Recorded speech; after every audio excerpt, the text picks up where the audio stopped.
ডাকসু নির্বাচন 2025-এ ছাত্র গণমঞ্চের অবস্থান তুলে ধরার জন্য আয়োজিত সংবাদ সম্মেলনের বক্তব্য পাঠ করছি।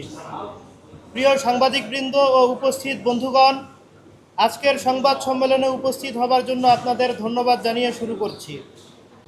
এক রক্তক্ষয়ী আপসহীন সংগ্রামের মাধ্যমে ছাত্র জনতার গণ অভ্যুত্থানে আওয়ামী ফ্যাসিবাদকে বিতাড়িত করার 1 বছরের মাথায় আজ ডাকসু নির্বাচন অনুষ্ঠিত হতে যাচ্ছে।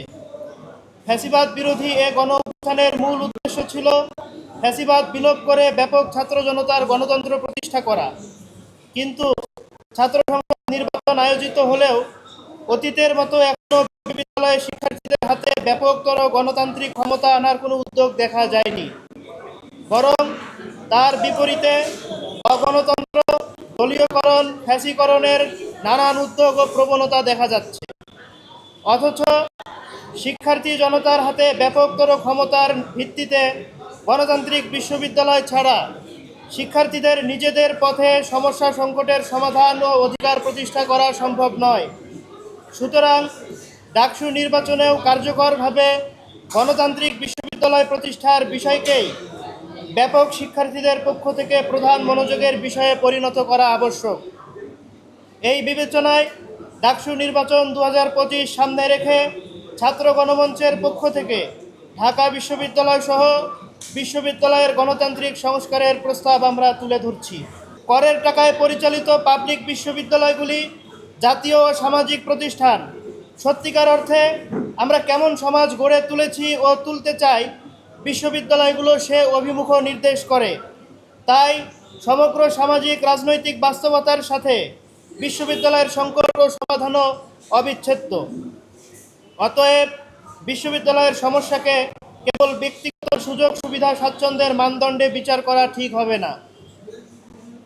যদিও মশক নিধন থেকে আবাসন, শিক্ষার্থীদের সংকটের যেন শেষ নেই, কিন্তু ছাত্র সংসদ নির্বাচনকালে এসব সমাধানের গালভরা প্রতিশ্রুতি আমরা দিতে চাই না। তার চেয়ে আমরা শিক্ষার্থীদের গণতান্ত্রিক ক্ষমতা প্রতিষ্ঠার দিকে দৃষ্টি আকর্ষণ করতে চাই। কারণ ফ্যাসিস্ট ক্ষমতাধরদের অধীনে জম্বি জীবনের ক্লেদ আমরা ভুলে যেতে পারি না।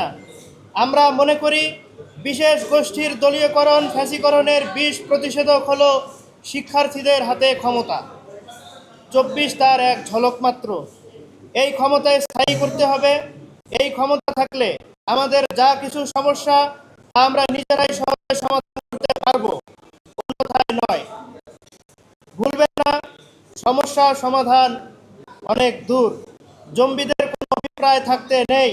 কাজেই ডাকসু নির্বাচন 2025-এ নতুন গণতান্ত্রিক সমাজের যাত্রা শিক্ষার্থীদের ব্যাপকতর গণতান্ত্রিক ক্ষমতা প্রতিষ্ঠার অভিপ্রায় থেকেই শুরু। সুতরাং শিক্ষার্থীদের হাতে গণতান্ত্রিক ক্ষমতা প্রতিষ্ঠা 22 দফা কর্মসূচি সহ আমরা আহ্বান করছি। দলীয়করণ, ফ্যাসিকরণ রুখতে শিক্ষার্থীদের ব্যাপকতর গণতান্ত্রিক ক্ষমতা প্রতিষ্ঠা করো। আমাদের 22 দফা কর্মসূচির মধ্যে 22 দফা কর্মসূচি পাঠ করছি। প্রথমে আছে গণতান্ত্রিক প্রশাসন সংক্রান্ত কর্মসূচি। 1. ফ্যাসিস্ট ও গণহত্যাকারী শক্তি হিসেবে চিহ্নিত ছাত্রলীগ এবং দলদাস আওয়ামী লীগ শিক্ষক কর্মচারীদের সকল দলীয় তৎপরতায় স্থায়ীভাবে নিষিদ্ধ করতে হবে। তাদের অপরাধের তদন্ত ও বিচার নিশ্চিত করতে হবে। 2. চাঁদাবাজি, টেন্ডারবাজি, হল দখল, সিট নিয়ন্ত্রণ, সন্ত্রাস সহ মত প্রকাশ, সংগঠন, সমাবেশের উপর হামলা, নির্যাতনের সঙ্গে জড়িত ধর্ম, বর্ণ, জাতি, লিঙ্গ বিদ্বেষী বা বৈষম্যবাদী যে কোনো ব্যক্তি ও সংগঠনের বিরুদ্ধে কঠোর শাস্তিমূলক ব্যবস্থা সহ যে কোনো গণতান্ত্রিক সংগঠন বা ব্যক্তি তার মতাদর্শ প্রচার, রাজনীতি, সংগঠন, মত প্রকাশ ও সমাবেশের গণতান্ত্রিক অধিকার ভোগ করবে। এসব অধিকার ক্ষুণ্ণ হলে বিশ্ববিদ্যালয়ের প্রক্টোরিয়াল বিধি ও প্রশাসনের সহায়তায় সুরক্ষা দিতে হবে। প্রক্টোরিয়াল বিধিতে ছাত্রদের গণতান্ত্রিক অধিকার সংরক্ষণের নীতিকে প্রাধান্য দিতে হবে। ফ্যাসিবাদী মতাদর্শ ছাড়া মত প্রকাশের কারণে প্রশাসনিক বা অন্য কোনো নিপীড়ন বৈষম্য করা যাবে না। 4. কেন্দ্রীয় ও হল ইউনিয়ন সদস্যদের প্রতিনিধি সভা গঠন করতে হবে। ছাত্র সংসদের উপর সভাপতি অর্থাৎ ভিসি ও প্রভোস্টের একচ্ছত্র ক্ষমতার বিলোপ করে ইউনিয়নের সদস্য অর্থাৎ সাধারণ শিক্ষার্থীদের প্রতিনিধি সভার হাতে সকল ক্ষমতা প্রতিষ্ঠা করতে হবে। ইউনিয়নের নির্বাহী কমিটিকে প্রতিনিধি সবার কাছে সম্পূর্ণ দায়বদ্ধ থাকতে হবে। প্রতিনিধি কিংবা নির্বাহী সদস্যদের বিরুদ্ধে অভিযোগ গঠন, তদন্ত ও প্রত্যাহারের জন্য সাধারণ সদস্যদের হাতে পর্যাপ্ত ক্ষমতা দিতে হবে। ভিসি প্যানেল, সিন্ডিকেট ও সিনেট নির্বাচনের ইলেকটোরেটে ছাত্রদের 30% প্রতিনিধিত্ব থাকতে হবে। সিনেট ও সিন্ডিকেটে ছাত্রদের প্রতিনিধিত্ব বাড়াতে হবে।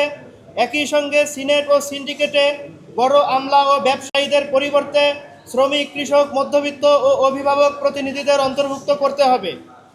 6.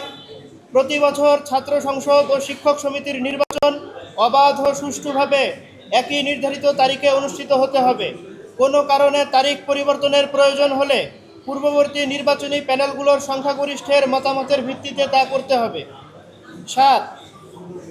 শিক্ষকদের মান নির্ধারণে ছাত্রদের স্বাধীন রেটিং ব্যবস্থার সুযোগ থাকতে হবে। শ্রেণীকক্ষে বাধ্যতামূলক উপস্থিতির নিয়ম বাতিল করতে হবে। ছাত্র শিক্ষক সম্পর্ক হবে সিনিয়র ও জুনিয়র স্কলারের মতো। শিক্ষকদের সামন্তীয় আধিপত্য দূর করতে হবে। শিক্ষক নিয়োগে দুর্নীতি, দলীয়করণ, স্বজনপ্রীতি দূর করে যোগ্যতমদের শিক্ষক নিয়োগ দিতে হবে। শিক্ষকদের মান ও জ্যেষ্ঠতার ভিত্তিতে প্রমোশন ও সুযোগ সুবিধা বন্টন করতে হবে। টেকনোক্র্যাট হিসেবে শিক্ষকদের রাষ্ট্রীয় বা অন্য কোনো পদে পদায়নের প্রয়োজন হলে উক্ত পদপ্রার্থীকে সরকার নয়, সিনেট ও শিক্ষক সমিতি বাছাই করবে। বিশ্ববিদ্যালয়ের যে কোনো অনিয়ম, দুর্নীতি, সন্ত্রাস, নির্যাতন, সিট দখল, মোরাল পুলিশিং, র্যাগিং ও নারী নিপীড়নের অভিযোগ গ্রহণ, তদন্ত ও শাস্তির সুপারিশের জন্য একটি স্বাধীন সেল গঠন করতে হবে, যা কেবল সিনেটের কাছে জবাবদিহি করবে। শিক্ষাঙ্গনে মাদক ব্যবসা, জুয়া, ছিনতাই, বহিরাগতদের সিট দখল, অস্ত্র উদ্ধার সহ আইন শৃঙ্খলা বিষয়ে আইনগত ও পুলিশের সর্বোচ্চ সক্রিয়তা নিশ্চিত করতে সার্বক্ষণিক তদারকি করতে হবে। 10. বিশ্ববিদ্যালয়কে জাতীয় গণতান্ত্রিক, উৎপাদনমুখী, বিজ্ঞানভিত্তিক, মনোমুখী সুলভ শিক্ষা, পূর্ণ একাডেমিক স্বাধীনতা, দলীয়করণ ও ফ্যাসিবাদ মুক্ত গণতান্ত্রিক স্বায়ত্তশাসন, উচ্চ মান ও সমৃদ্ধির ভিত্তিতে গড়ে তুলতে 1973 সালের বিশ্ববিদ্যালয় অধ্যাদেশ সংশোধন ও পরিমার্জন করতে হবে।